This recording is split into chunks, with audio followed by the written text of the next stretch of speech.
Sensibiliser la population à s'enrôler massivement, c'est cette grande mission qui s'est donnée le chef de la maison civile du chef de l'État pour son séjour au Kasaï oriental, assurant de sa présence jusqu'au 25 janvier prochain, jour du début de l'enrôlement dans la région du centre. Dr Bruno Miteo indique qu'il est venu lui-même sur le terrain pour expliquer à la population l'importance de l'enrôlement et la raison pour laquelle cette population devrait se disposer à cette opération. L'année 2023, c'est une année électorale.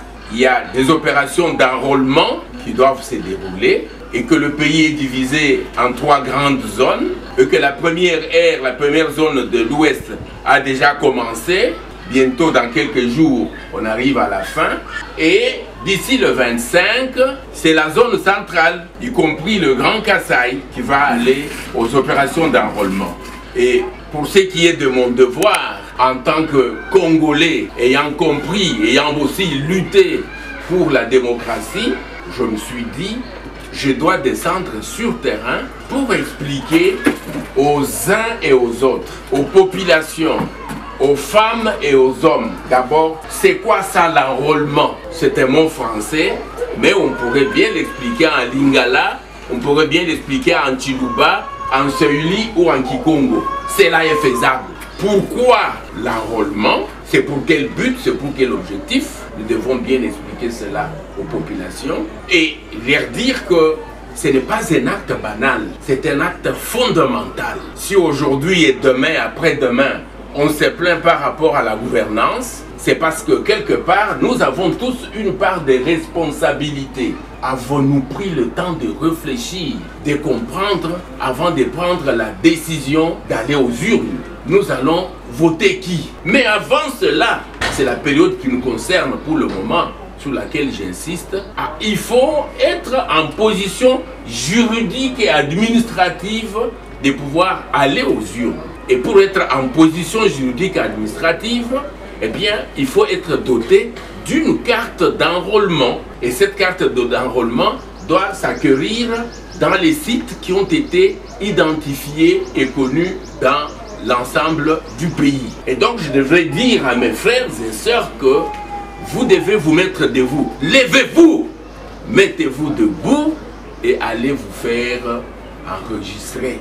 Le chef de la maison civile du chef de l'État ajoute que cela n'est possible que si le peuple est-kassaïen pouvait disposer d'un point numérique au niveau des instances telles que l'Assemblée nationale, le Sénat et permettre au président de la République de réaliser sa vision. Le Kasaï oriental est un poids en termes de plaidoyer, en termes d'influence, en termes de constitution, de force. Pour changer les choses, eh bien, il faut que vous ayez un poids numérique au niveau des instances habilitées à faire les plaidoyers, à faire les lois, à faire des contrôles.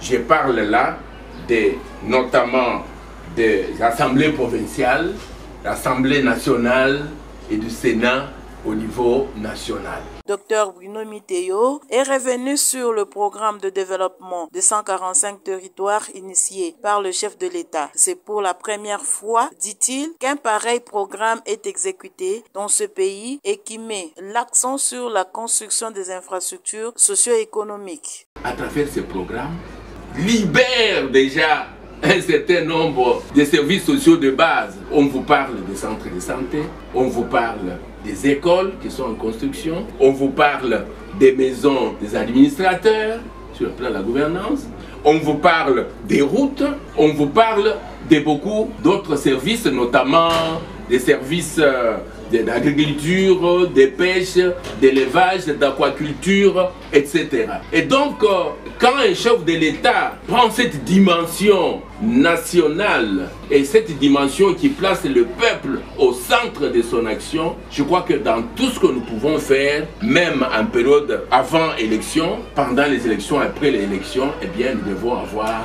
un œil là-dessus. Parce qu'il ne s'agit pas d'un programme d'urgence, mais il s'agit d'un programme de développement.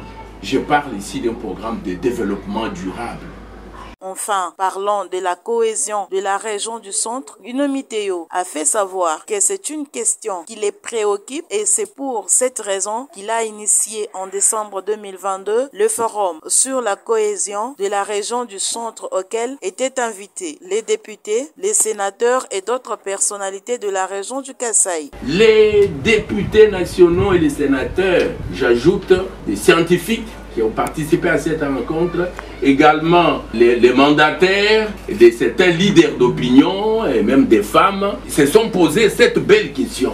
Nous sommes arrivés aux conclusions suivantes. Eh bien, la région du centre ne joue pas son rôle comme il se doit. La région du centre, sous le plan géographique et géopolitique, devrait jouer le rôle de moteur d'entraînement du reste du pays. Devrait être, si vous voulez, une unité qui rayonne à travers le pays, le nord, le sud, l'est et l'ouest. On devrait voir une impulsion partir du centre vers les autres parties du pays. Et cela, malheureusement, n'est pas le cas. Nous constituons un trou noir où il n'y a pas de lumière. Mais vos délégués ont compris qu'il n'était pas tard et qu'il fallait revenir sur cela. Et ce qui a été constaté le plus, en fait, c'est que il y a eu beaucoup de bonnes décisions, il y a beaucoup de bonne volonté, ça qu'on le veuille ou pas, mais on prend des décisions, il n'y a pas de suivi. C'est le suivi,